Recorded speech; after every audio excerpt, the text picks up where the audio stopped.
Good morning guys, welcome back to my channel Rinka blogs. আজকে সেই একই ওয়েদার, কোনো ওয়েদারের কোনো চেঞ্জিং নেই, দেখে নিন। আর এই যে আমার অনেক কাপড় আছে, কালকে শোকায়নি, এখন মেলে দেবো। কখন রোদ উঠবে জানি না, মেলে দেওয়া থাক, যখন উঠবে উঠবে, কারণ আবার কাপড় পরবে, সেগুলো মেলতে হবে। এগুলো না শুকালে আমি এগুলো মেলতে পারবো না। দেখে নিন, সেই একই ওয়েদার, একই কুয়াশা।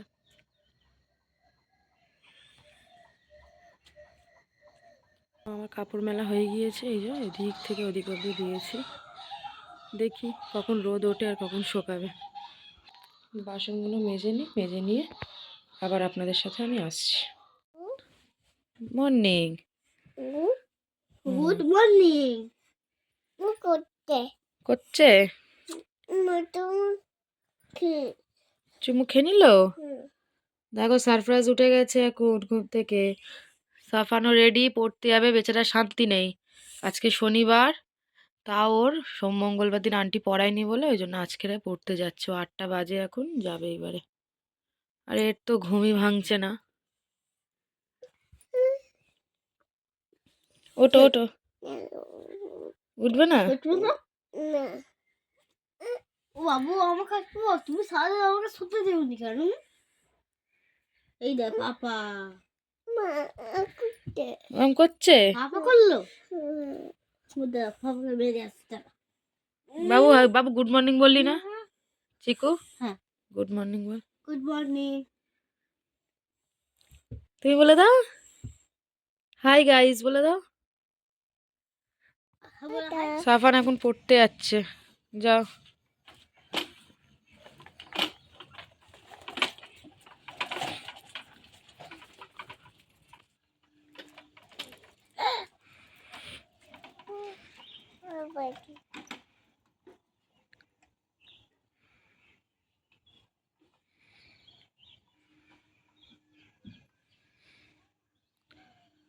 ও চলে গেলে সেই 10টায় আসবে। কি করছো তুমি? কই দেখি তোমার ব্রাশ, দেখি। এদিকে দেখাও, এদিকে দেখাও। এই যে দেখি, করো দেখি কেরম করে ব্রাশ করে, করো।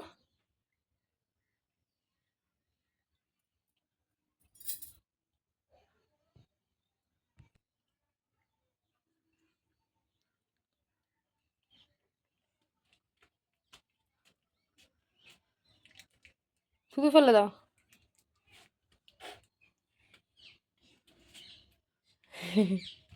তো আমার এখন বিছানার অবস্থা খুবই খারাপ। আমি এখন এগুলো গুছিয়ে নিয়ে আবার আসছি। বন্ধুরা, আমার সব ঘরের কাজ কমপ্লিট হয়ে গিয়েছে। ঘর ঝাড় দেওয়া, মোছা, বিছন তোলা সব কমপ্লিট।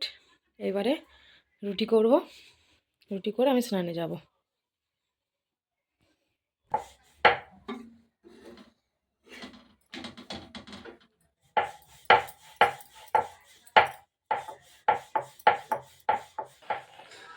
রুটিতে হাত দিয়েছে, ওর গরম লেগে গেছে। রুটিটা ঠান্ডা হয়ে গেছে, এখনো ওর গরম লাগছে।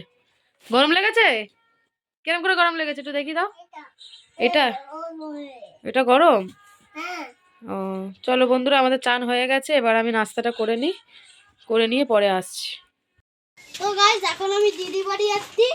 হ্যালো গাইস, দিদি বাড়ি যাচ্ছি। দিদি এসে গেছে, ছোট দি। বলো কি করতে যাচ্ছ? মাঠে খেলা হচ্ছে, খেলা দেখতে যাচ্ছ। এটা বদ্দি। হাই গাইস বলে দে। হ্যালো গাইস, চলো তুমি। এই দুটো হচ্ছে আমার দিদির মেয়ে। কালকে এদের বাড়ি যাচ্ছি, কালকে আরো সুন্দর ব্লগ আসবে। মাঠে খেলা আছে, খেলা দেখতে যাবো আমরা। হ্যাঁ, থ্যাংক ইউ থ্যাংক ইউ। আপনারা তো দেখলেন সাফান চলে গিয়েছে ও দিদির সাথে। তো আমি তখন আর ভিডিওটা করতে পারিনি, কারণ হচ্ছে সারফরাজ খুব কাঁদছিল দাদা চলে গিয়েছে বলে।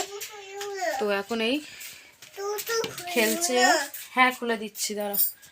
তো এখন আমি কিছু কাজ আছে, একটু কটা বাসন আছে, ধুয়ে নিয়ে সারফরাজকে গাটা ধুইয়ে আমি এবারে 12টা বাজলে ওকে আমি খাইয়ে দেবো।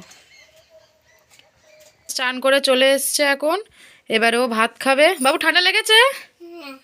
ঠান্ডা লাগেনি তো? লাগেনি? ঠিক আছে। তুমি কি পড়েছো এটা? তো এবারে ওকে ভাতটা খাইয়ে দিই, তারপরে আসছি আবার।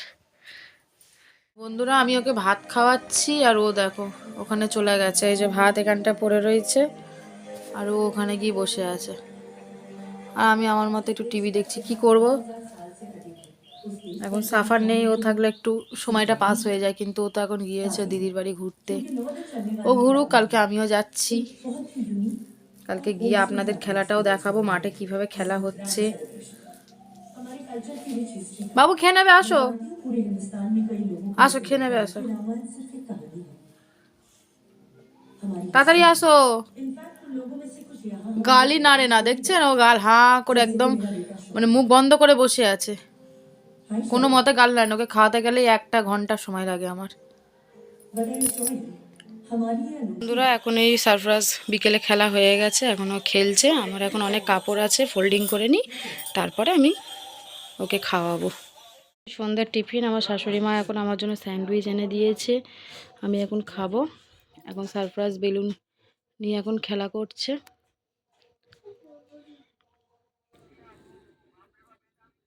তো বন্ধুরা, আমি এখন সারপ্রাইজকে ভাত খাওয়াচ্ছি, 9টা বাজে। তো ভিডিওটা ভালো লাগলে একটুখানি কমেন্ট করবেন। আর আজকে এই অবধিই থাক, কালকে ভালো ব্লগ আসছে। কালকে আমার দিদিদের বাড়ি যাব, সেখানে গিয়ে মাঠে খেলা হবে, সেগুলো দেখাবো, আপনাদের সাথে শেয়ার করব। তো আজকে এই অবধিই থাক।